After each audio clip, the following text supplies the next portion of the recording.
प्रणाम, मैं कल्पना ठाकुर झारखंड से। एक लोकगीत सुनिए, झूमर कहिए जो भी, एक मजेदार धमाकेदार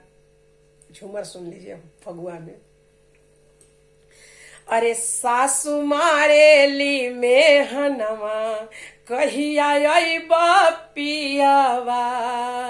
सासु मारेली में हनवा कहिया अइबा पियावा,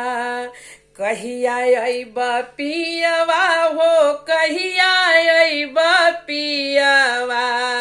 बहनी तोरी मारेली में हनवा कहिया अइबा पियावा, बहनी मारेली में हनवा कहिया अइबा पियावा, मन में असरवा लागल आई हे परबिया, बीतल कतिकवा टूटी गईले मोरया सारवा,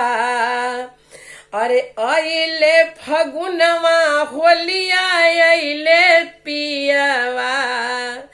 अरे अइले फगुनवा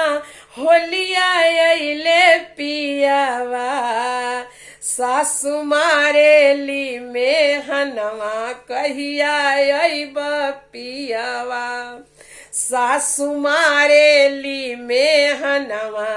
कहिया अइबा पियावा,